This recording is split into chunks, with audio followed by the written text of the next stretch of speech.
Jú, góðan daginn og velkomin í hlaðvarpið Pæling dagsins. Ég heiti Þórarinn Hjartarson og í dag er þriðjudagurinn 15. apríl. Nú ef að þú ert að hlusta á þetta seinna en aðrir og með auglýsingum þá getur þú farið inn á partus.is/einpæling en það er hægt að nálgast allt efni hlaðvarsins og hlaðvarsins ein pæling á undan öðrum og án auglýsinga og náttúrulega eins og ég segi nú alltaf að þá ert þú líka að tryggja það að þetta efni sé yfir höfuð til staðar.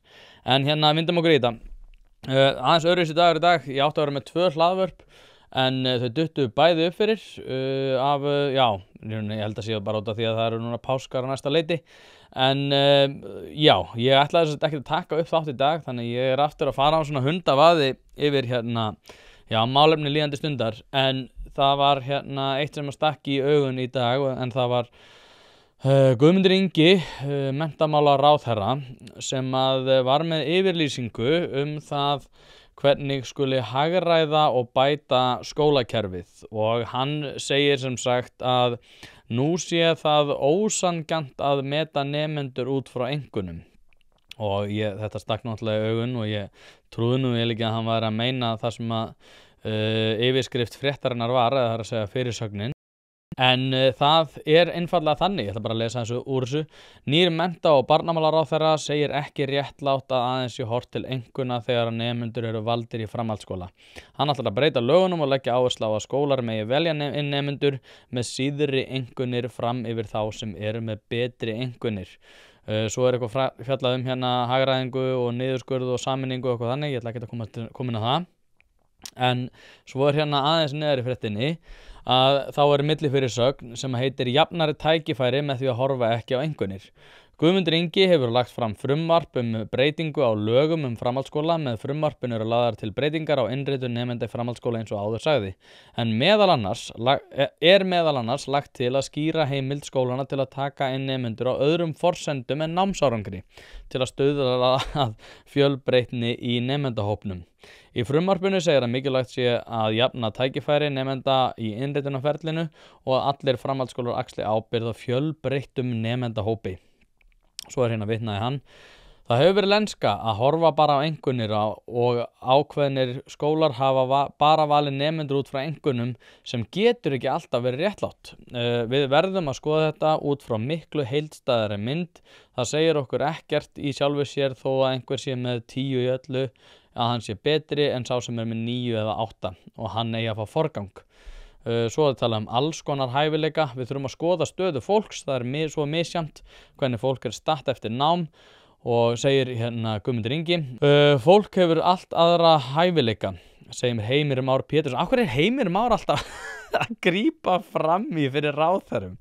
Þetta er ógeðslega skrítið. Hann grípur orðið af Guðmundi Inga og hann segir alls konar hæfileika, segir ráðherrann og tekur undir orð upplýsingafulltrúans. Þú getur verið frábæra einu sviði þó þú sért ekki frábæra öðru sviði. Það er ekki þar með að það ætti að útiloka þig frá ákveðnum skóla bara af því að þú ert ekki alveg með topp einkunn en þú ert kannski frábæra mörgum öðrum sviðum. Svo einkunn segir ekki allt, finnst þér ekki ósanngjarnt hvernig framhaldsskóla velji nemendur í dag? Já, sumir gera það bara út frá einkunninni. Einkunnin segir bara ekki alla þessa hluti. Og svo er eitthvað haldið áfram. Þetta eru þau mistök sem að Bandaríkjamenn gerðu fyrir ekki svo löngu og sérstaklega þá í þessum bestu skólum eða þá í þeim skólum þar sem að mest eftirspurn er eftir inngöngu.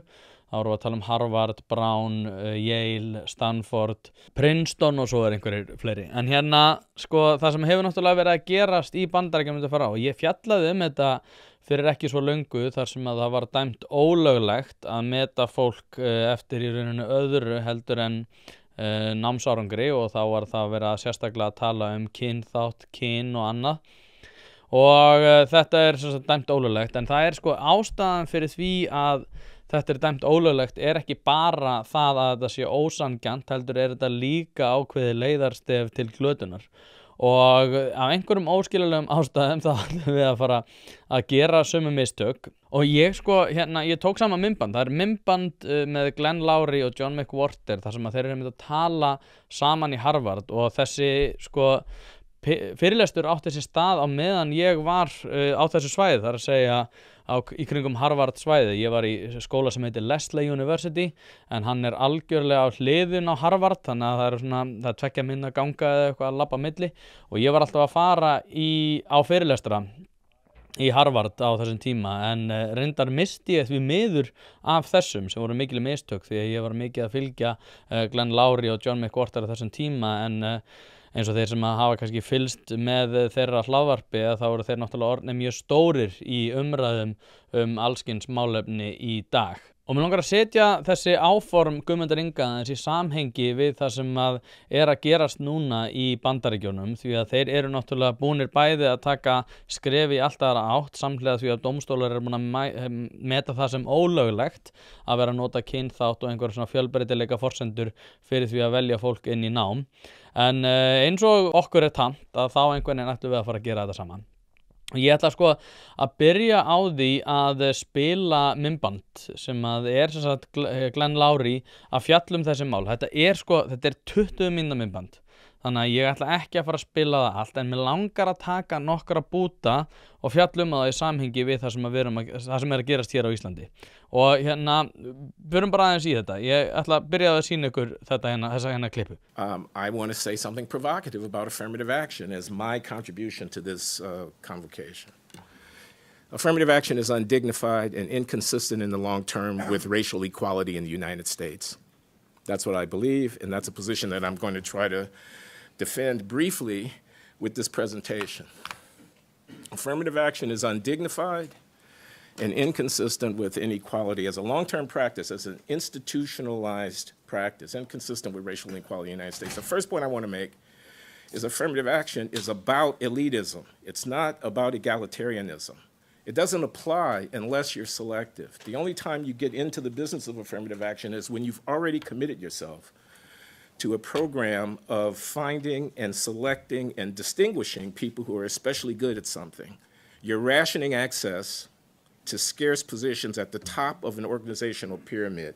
You're selecting from, 30,000 applicants, 1,800 who are going to be admitted to a program of study. That's when affirmative action bites.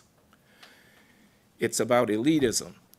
It's about ethnic or racial or identity equality across groups within the context and against the backdrop of an elite selective activity. This ought to raise questions in anyone's mind if the goal is equality, equality of dignity and respect, equality of standing, of status, equality of substantive achievement and accomplishment, equality of productivity and mastery. If the goal of the policy enterprise is to engender a circumstance of equality between racial groups, the fact that the policy is applied within a context of elite selectivity is a first-order fact. It's not an incidental fact. So we're talking about choosing elites. We're talking about selecting amongst, quote-unquote, the best of the best. Okay? When you have an underrepresentation of a group and you commit yourself as a matter of ongoing policy to evaluating them with criteria that are different, lower, less exacting than another group, you place yourself in a position where the achievement of the long-term goal of equality, equality of standing, status, accomplishment, productivity, achievement, mastery, becomes elusive.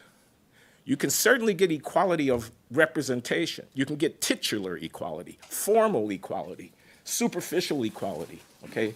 Optics equality, that you can do. But deep down equality, hard to get there from here if the instrument of getting there is affirmative action. Athugið dýptina á það sem að Glenn Loury þannig að segja. Hann sem sagt hagfræðiprófessor svartur við Brown háskóla og hefur í rauninni átt ótrúlega ævi, stigið upp úr eiturlyfjaneyslu og komist í rauninni á ótrúlegan stað samhliða því náttúrulega hafa bætt lífskjör mjög margra með því að koma fólki til betri vitundar hinn ýmsu málefni en ég ætla svo mikið að ræða það Sko, sjáið hvað þetta ótrúlega áhugavert. Hann í rauninni að segja okkur þannig að við erum að móta okkur ákveðin svona sýndarjöfnuð til þess að klappa sjálfum okkur á bakið. Þetta hefur ekkert með það fólk að gera sem að fara að fá einhverja stöðu fyrir atbeini þeirra sem að keyra svona bullstefnur í gegn. Heldur snýst þetta fyrst og fremst það að fólk sem með svona 1500 krónur á mánuði pluss hjá hinu opinbera að fara að klappa sér á bakið fyrir það að vera góðar manneskjur að hafa einhvern veginn bjarga. Þetta eins og með svo ótrúlega margt að þessu woke-rugli. Og snýst þetta Jesú-kompleksa. Þetta fólk sem með einhverja hugmynd sjálft sig að það sé að fara að bjarga einhverjum hópum undan einhverju undan einhverju oki þeirra sem að fara illa með þau. Og að sjálfsögðu vitum við náttúrulega að þetta della. Það sem áhugavert í þessu náttúrulega eins og ég var að segja ykkur núna rétt áðan að þegar maður var að fara þannig Harvard þá var mikið af fólki sem var kannski að ná sér í gráður sem að voru ekki þær gráður sem að þau í upphafi ætluðu sér að sækja. En ég ætla að koma að því aðeins síðar. Mér langar aðeins að halda áfram hérna því að hann kemur inn á annað áhugavert efni sem að snýri nákvæmlega þessa svona sýndarmennsku sem ég að tala sem einmitt nákvæmlega það sem að Guðmundur Ingi í rauninni svolítið að keyra í gegn. Þetta sýndarmennska það að þessir undirokuðu hópar sé einhvern veginn að vera bjargað af honum. If I'm selecting people for a program of study that's elite and selective, let's say it's a graduate program in economics where we employ technical argument and where we are getting applicants from all over the world and where we're selecting from the right tail of the distribution of indicators of performance and accomplishment like the graduate record examination or whatever. We're selecting from the 95th percentile, not the 75th percentile. I am saying that when that's the business that we're in and we commit ourselves not in a transitional way, not because it's 1970 and we have to do something to get out of this box because there are no blacks to be seen anywhere in sight. The year is 2019. We're a half century past 1969. Okay? When we commit ourselves as a way of doing business, this is what we're going to do. We don't have enough blacks. We're not going to assess the blacks in the same way that we assess everybody else. We're going to assess them differently because it's imperative that we get more blacks. If that's the business that we're in and we're committed to that in an ongoing way, that's the permanent, steady state practice. We may get titular representation, but we're not going to get equality. I'll tell you what we're going to get. We're going to get dishonesty. We're going to get lying. We're going to get relativism. We're going to get a withholding of judgments so as not to expose the consequence of the fact that we've selected into the elite venue on different criteria for one group rather than another. We're going to get looking the other way. We're going to get pretense. We're going to get contempt. We're going to get patronization. We're going to get shame. But we're not going to get equality. Aftur þá náttúrulega kemur hann inn á ótrúlega mikla dýftana að mínum mati þar sem hann einmitt talar þennan óheiðarleika sem við erum í rauninni að byggja á. Það að segja að ef við einhvern veginn lækkum þær kröfur sem við gerum til einstaklinga þá erum við einhvern veginn að koma þeim til bjargar. Þetta er svo ótrúlega skammsýnt því að við bregðumst við kröfum. Ef ég til dæmis að fara í próf sem ég veit að ég þarf ekkert að undirbúa mig fyrir, þá ég ólíklegri til þess að undirbúa mig fyrir það og þar af leiðandi ólíklegri til þess að ná árangri á því sviði. Ef að aftur á móti ég að fara í mjög erfitt próf sem ég verð að ná, þá ég líklegri til þess að undirbúa mig og sá undirbúningur eitthvað sem kemur til með að nýtast mér út lífið. Þetta það sem að nám snýst fyrst og fremst Nám snýst vissulega ekki það að fara í próf þó svo að þau séu mikilvæg. Þau snúast aðalega það að sá undirbúningur sem ég legg í prófið sé eitthvað sem ég að fara að taka með mér út í lífið. Og það svo rosalega mikilvægt að muna þetta. Þegar við erum að minnka kröfur til fólks undir þeim formerkjum hvernig það litin, í hvaða hverfi það býr, hvaðan það kom, hvernig það bla bla bla, allar þessar heilögu forsendur sem að réttrúnaðarriddararnir vilja einhvern veginn setja fyrir okkur, að þá erum við að minnka líkurnar á því að þetta fólk muni koma til með að vissulega ná að nýta krafta sína til þess að bæta samfélagið. Við erum að segja við fólk, þú þarft ekki að standast þessar kröfur og þar af leiðandi ég í rauninni búin að búa til þær aðstæður að sú manneskja er ólíklegri til þess að koma til með að nýtast sem starfskraftur á því sviði sem það kýs að mennta sig í og leita til. Og þetta er svo ótrúlega mikilvægur punktur. Út af því að þegar að við erum að segja við fólk að við séum að fara að koma þeim til bjargar með því að þú sért einhvern veginn að fara að stíga hérna inn og bjarga þessum hérna hópi, að þá ertu raunin að gera þann hóp ólíklegri til þess að geta staðið á eigin fótum. Og ég veit alveg að það eru margir vinstri menn sem að gagnrýna þetta frá hægri mönnum það að þú einhvern veginn þurfur að geta staðið á eigin fótum, en eins og ég segi, við erum alltaf að fara að byggja ágæti einstaklinga á því að þau geti tekist á við mismunandi aðstæður á eigin eða með eigin kröftum. Það er það sem þetta snýst allt en núna eins og ég segi, við viljum búa til einhvern sýndarveruleika þar sem að Guðmundur Ingi getur klappað sér á bakið fyrir það að sjá einhverja ákveðna hópa á ákveðnum stöðum til þess einhvern veginn að geta talað það þegar hann hættir að sinna þessu verkefni. En sko, þetta er svo ótrúlega skamsýnt. Þetta er svo ótrúlega skaðlegt í rauninni, út af því að við erum í rauninni búin að segja við þessa hópa, við ætlum að gefast upp á okkur, þið getið ekki staðist þessa kröfur, þið getið ekki tekist á við þetta. Og þá kemur einhver og segir, já, en halló, eru þið ekki búin að vera kvart yfir því að strákar sé ekki að standa sig vel í skóla og við myndum vilja og bla bla bla. Það er kerfislegur vandi. Það er ekki sá vandi að við einhvern veginn ætlum að fara að lækka kröfur á stráka undir þeim formerkjum að við þurfum að fá það á einhvern veginn ákveðna staði. Við þurfum þá miklu frekar að spyrja okkur dýpri spurninga. En við erum svolítið að sparka dósina undan okkur. Það er að segja, við erum að sleppa því að takast á við vandamálu og við erum einhvern veginn að sparka vandamálun undan okkur. Það er nákvæmlega þessi birtingamynd. En höldum aðeins áfram með Glenn Loury. But affirmative action is a cover, a band-aid, it's a pretense. It's a diversion away from addressing the actual problem. I know why institutions do it, okay? The problem is a public good or a public bad. It's a problem for the country as a whole. Any given single institution can cherry pick a handful of people and can present an optic that enhances its brand as diverse and inclusive. But we're dodging the problem. We're not serious about equality. We're not serious about equality. Don't let them fool you when they tell you that this is about equality. It is not. It's about covering ass. It's not about equality, and it's about doing that at the expense of my people, if you'll pardon that. Okay? Because I actually care about the substantive development of African Americans. I care about the disparity in manifest achievement between racial population groups. I care about that. That's meaningful and important to me. Affirmative action doesn't address it. It's undignified. Og ég ætla að láta þetta duga aðeins með Glenn Loury, en sko athugið að það sem við erum að tala er að Guðmundur Ingi er að kaupa sér pólitískt kapital með óheiðarlegri aðgerð. Hann er í rauninni að segja, ég get ekki tekist á við þessar aðstæður, það er ekki tekið gert fyrir þessa hópa að undanskildu því að minnka kröfur til þessara hópa. Það er grunnforsendan sem við erum að fara að byggja okkar framhaldsskólakerfi á. Og þetta væri, og eins og hann kemur þann inn á, þetta er myndband frá árinu 2019. Þetta er áður en að dómstólar dæmdu að þetta væri ólögleg aðgerð.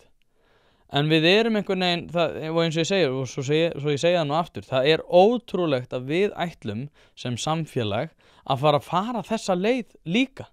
Eftir að þetta búið að vera dæmt ólöglegt, eftir að það búið að vera ótrúlega augljóst að þetta væri ekki að fara að vera neinum til hagsbóta. Það er eitt loka myndbandreyndar sem ég langar aðeins að koma inn á í samvættu við Glenn Loury, en hann einmitt er að tala þarna þeldökka í Bandaríkjunum sem að hann telur að hafi einfaldlega verið sviknir af skólakerfinu undir þeim formerkjum að minnkandi kröfur myndu valda því að þeim myndi standa sig betur.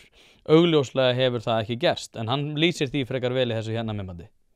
That's a school that is highly desirable by everybody, having the opportunity to increase the proportion of African Americans in its student body by bidding those kids away from other places.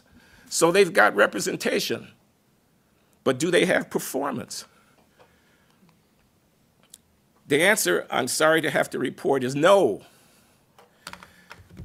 This is data from the University of Michigan Law School, if I'm not mistaken, taken from that lawsuit back now 20 years ago where the law school at Michigan was sued for racial discrimination in its affirmative action practices. And the dashed lines there are the distribution of academic indices of students who were admitted to the University of Michigan Law School in a given year. I think it's 1999. The light dashed line are blacks. The heavy dashed line are whites. Those distributions barely overlap. 0 is the mean of all of the applicants. It's a standard deviation units index. I ask you the following question.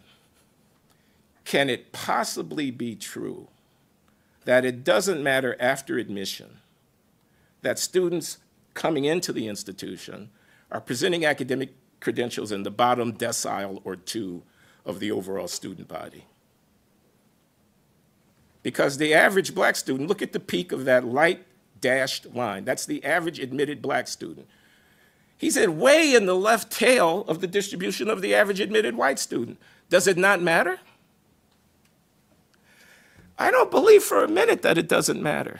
Otherwise, we wouldn't use the LSAT and the college grades to discriminate among students that we're going to admit within racial groups. Do you see my point? My point is that if I ask which blacks to admit, I'm going to find the ones with the highest scores because I think those are the ones who are likely to prosper the most in my institution.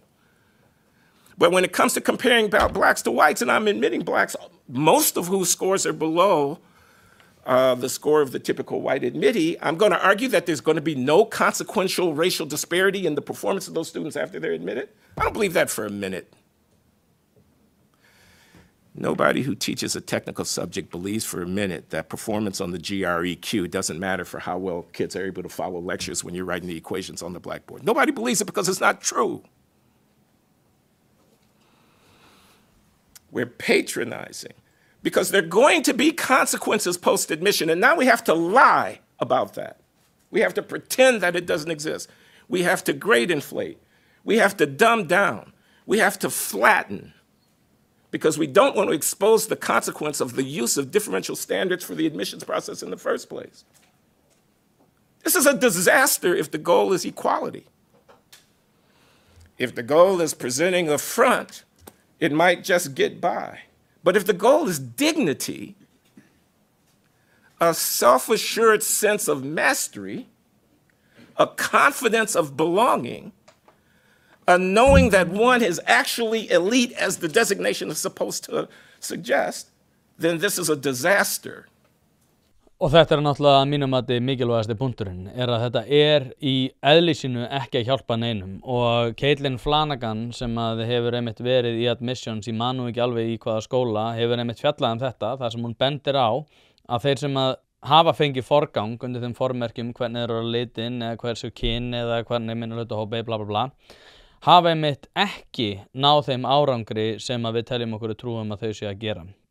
Það að segja að þegar allimis eins og Glenn Loury að koma þannig inn á í sambandi við stærðfræðihæfni að þegar þú gerir minnkandi kröfur þá manneskjan ólíklegri til þess að vera í stakk búin til þess að sinna þeim verkefnum sem farið fram á í skólanum þegar þangað komið.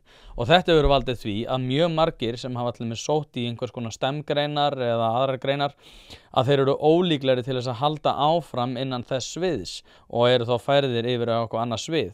Þannig að þegar allimis tölur það hver að komast inn versus tölur þá sem eru að útskrifast eru skoðaðar að þá eru þeir sem eru einmitt í þessum hópum sem hafa fengið forgang á röngum forsendum einhverjir sem voru ekki að útskrifast úr náminu.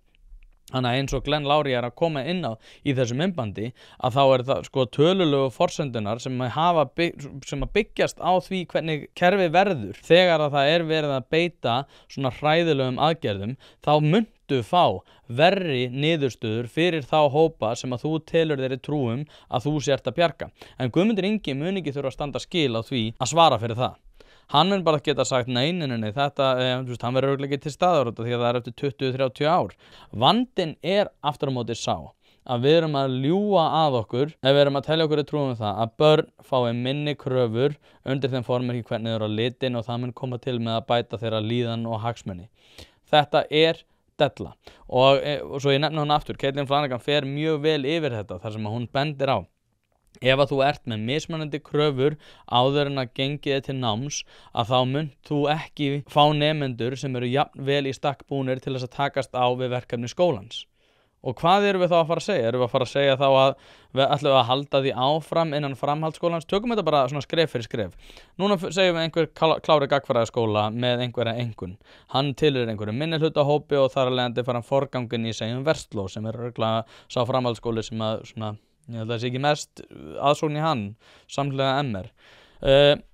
Kemst inn í Versló undir þeim formerkjum hvernig á litin. Hann fer inn í Versló, segjum sem svo að fara inn á eðlisfræðibraut eða hvað sem þetta nú allt heitir. Sinnir þar verkefnum, augljóslega ekki nægilega vel í stakk búinn til þess að sinna þeim verkefnum út af því að það voru ekki gerða kröfur fyrir áður en hann gekk í skólan og skiptir yfir á einhver aðra braut.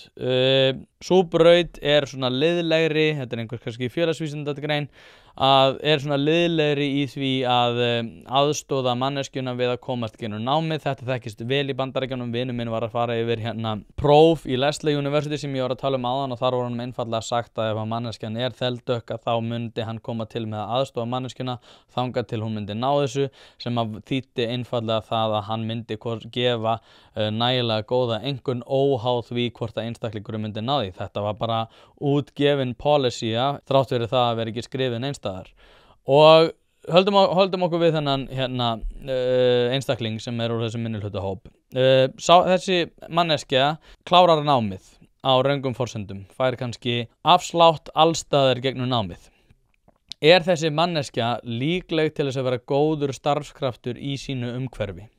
Og hvað þýðir það fyrir þessa mannesku sem að kannski, meira segja, var ekki látin fá neitt forgang? Hvað þýðir það fyrir til dæmis þeldökka mannesku sem að sækja starf þegar starfsstæðir vita að það er búið að vera að vinna undir ákveðnum formerkjum innan skólakerfisins, að sú manneskja, ef að hún væri, þú veist, þau vita það kannski ekki, en þeir vita samt sem áður að það möguleiki að þessi manneskja hafi fengið forgang undir þeim formerkjum hvernig þeir eru litin. Ég líklegri eða ólíklegri til þess að vilja ráða þennan starfskraft til að sinna verkefnum? Við vitum alveg svarið. Og ég veit alveg að það óþægilegt að viðurkenna það. En þarna aftur á móti Guðmundur Ingi búinn að leggja fram drög að einhvers konar breytingum það að svona dæmi koma til með að verða til í raunveruleikanum. Það staðan. Það ástæðan, bæði, náttúrulega þetta ósanngjarnt, en líka þetta ástæðan fyrir því að þetta var dæmt ólöglegt í Bandaríkjunum. En að lokum, þá langar mig að koma aðeins inn á það sem að gerast í Harvard og eiginlega bara búið að gerast í bæði í gær og í dag. En þar sem sagt var Harvard og forseti Harvard, eða rektor, eða hvað sem hann vill nú kalla sig, var að skrifa bréf sem að ber heiti The Promise of American Higher Education. Þar sem að hann fer yfir það að Bandaríkjastjórn, eða Trump-stjórnin, búin að leggja fram drög að breytingum sem að Bandaríkjastjórn vill að skólinn lúti, það að segja nýjar reglur. Og þar meðal annars sagt að Harvard sé ekki tilbúin að lúta skilgreindum reglum Trump-stjórnarinnar og vísa til þess að þeir hafi frelsi til þess að segja nákvæmlega nei við kröfum Bandaríkjastjórnar. En í þessum pistli sem að ber heiti The Promise of Higher Education og sem sagt eins og segi skrifuð af Alan M. Graeber sem forseti eða rektor Harvard, að þá sem sagt að það þurfi að standast kröfur merit-based hiring reform, þar að segja að Harvard skuldbindi sig í því að einkunnir séu og geta séu aðalforsenda fyrir því að fólk fái annaðhvort ráðningu innan Harvard eða komist inn í skólan. Og þetta einmitt eitthvað sem að ég búin að vera að tala og náttúrulega eitthvað sem að var dæmt ólöglegt að gera ekki samkvæmt Hæstarétti sem að þetta mál hét Students for Fair Admissions versus Harvard. þar sem að Hæstiréttur dæmdi sem sagt það ólöglegt að vera ekki að nota einkunnir og getu til þess að ráða fólk inn eða að hleypa fólk inn í skólan. Sérstaklega fólk inn í skólan, þetta voru náttúrulega asískir nemendur sem voru ósáttir við það hvernig Harvard var að velja inn í skólan. En þar einmitt kemur sérstaklega inn á það að það ætti að hætta með DEI eða fjölbreytni jöfnuð og inngildingar áform og það hérna, ég ætla bara að lesa það aðeins fyrir ykkur. Discontinuation of DEI. The university must immediately shutter all diversity, equity, and inclusion programs, offices, committees, positions, and initiatives under whatever name, and stop all DEI-based policies, including DEI-based disciplinary or speech control policies. Under whatever name, demonstrate that it has done so to the satisfaction of the federal government, and demonstrate to satisfaction of the federal government that these reforms are durable and effective through structural and personal changes. Personnel changes. Ég reyndar sammála Alan M. Graeber það að Bandaríkjastjórn eigi ekki að vera með of mikið af reglusetningum varðar frelsi skóla til þess að athafna sig á ákveðin máta, en aftur á móti þá ótrúlega margt í þessu sem að byggir í rauninni á þessari ákvörðun Hæstaréttar það að það eigi ekki að beita kynþætti, kyni eða öðrum forsendum fyrir því að hleypa fólk inn í skólan og það að ráða inn starfsfólk. Og þetta næstu því ótrúlegt, eins og ég var að nefna við ykkur án, ég bjó þannig í Boston á þessum tíma, það var næstu því ótrúlegt að fylgjast með því að fólk sem maður þekkti, til dæmis sem var að vinna í Harvard, var að tala bara það opinberlega að þau væru að byggja sínar ákvarðanir það hvernig þetta ráði inn og hvernig þetta fá inn á þeim forsendum hvaða kynþætti fólk tilheyrði og annað.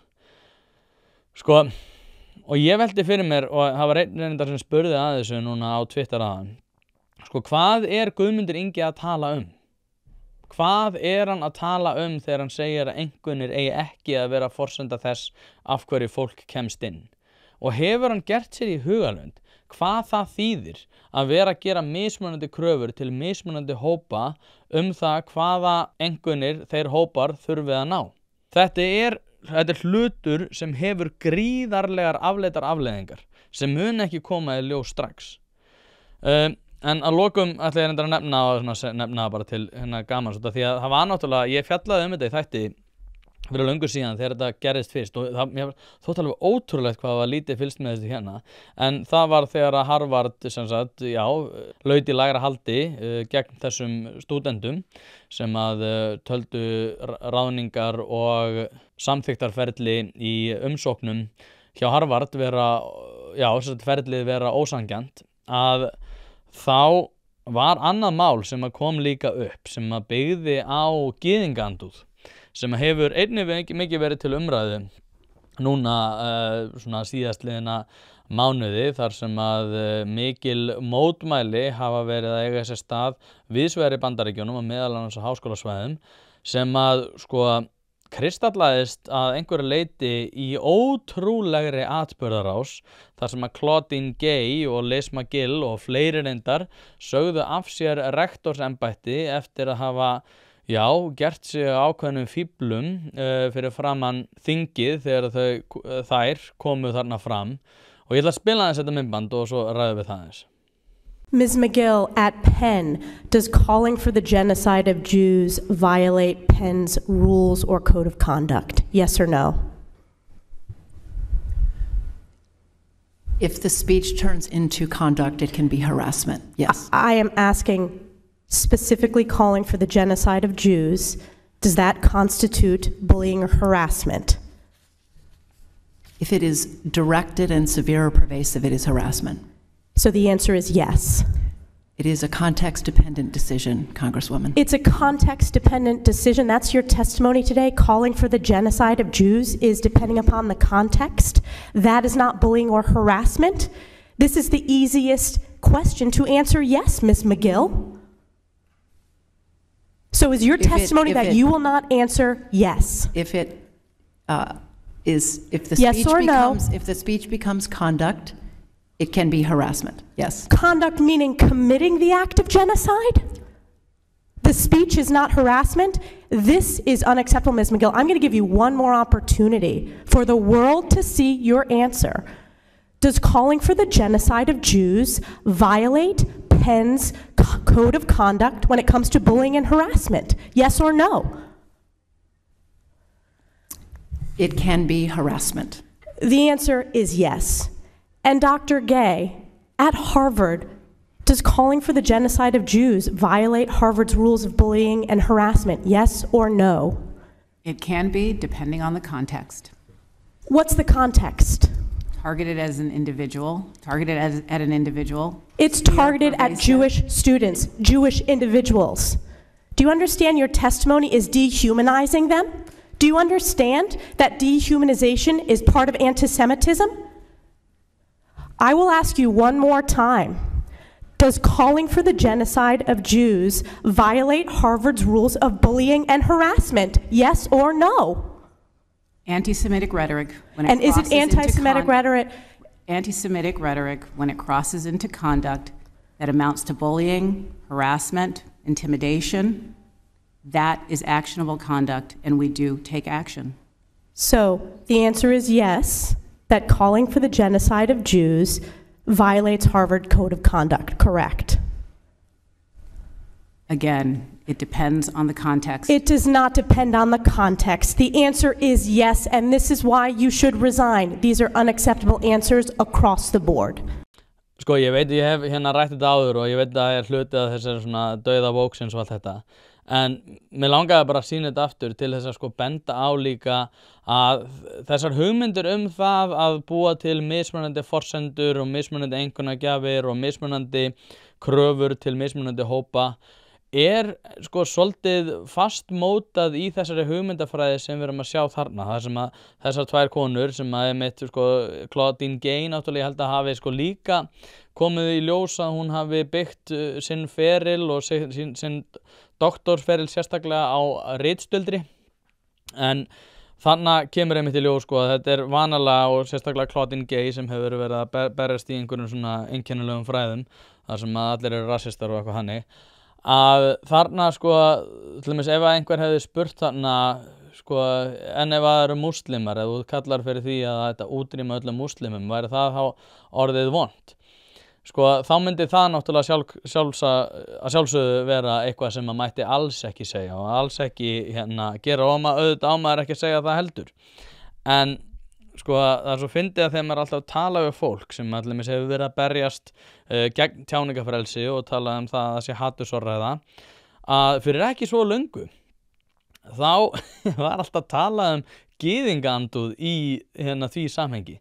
Það var alltaf sagt að gyðingar hefðu orðið fyrir svo hræðilegum hlutum sem alveg rétt í síðari heimsstyrjöldinni að það væri sko helsta forsendan fyrir því að tjáningafrelsi skyldi takmarka vegna þess að ellegar myndið náttúrulega einhver verða fyrir ofbeldi og svo núna þá er þetta alveg horfið.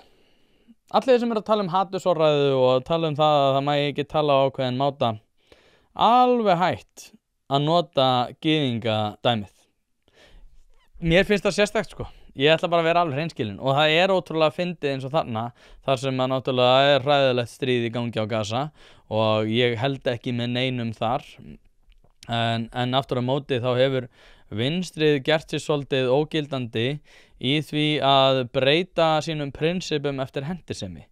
Af hverju eru gyðingar ekki lengur sá hópur sem að þarf að verja? Mér finnst það allavega að hafa, og eins og segi, þú veist, það var alltaf augljóst þarna, þar sem að þessar tvær voru til tals og mér hefur bara fundist ég sjá það líka mjög víða að einhvern veginn gyðingar eru ekki lengur sá mest spennandi hópur í því að verja gagnvart hatursorðræðu. Það er orðið svona, já, hvað við segja, umburðarlyndi meira gagnvart þeim skoðunum að gyðingar sé einhvern veginn, já, eitthvað sem við viljum ekki sjá í okkar samfélagi. Þetta er ótrúlega skrítin vegferð sem að margir eru á, en ég ætlaði nú bara að sýna ykkur þetta sem aukaatriði. Aðalatriðið er náttúrulega það að ef að við á Íslandi ætlum að fara að byggja okkar skólakerfi, ég hef náttúrulega fjallað með það sko, ég ætla líka reyndar að nefna þetta. Hermundur Sigmundsson, Jón Pétur Símsen, allstaðar þar sem að þeir hafa fengið að drepa niður fæti undir þeim formerkjum að þeir eru að koma til með að bæta einhvers konar skólaumhverfi, það hefur alltaf gengið betur. Og það hefur komið mér svo mikið á óvart á undanförnum árum út af því ég er búin að vera að berjast í þessu núna í svolítinn tíma að það er bara engin hljómgrunur fyrir. Þeim gengur öllum skólum þar sem að þeir fá að beita sinni hugmyndafræði og fá að bæta lífskjör, útlendingum gengur betur, einelti minna, öll töluleg gögn verða betri, en það er ekki hlustað á það. Og það er, ég veit ekki hvað það er. Þetta er svona örugglega sem hefur komið mér mest á óvart undanfarin ár frá því ég byrjaði með þetta hlaðvarpsblaður. Er að við getum einhvern veginn hort á einstaklinga sem að segja okkur að skólakerfið þurfi úrbætur.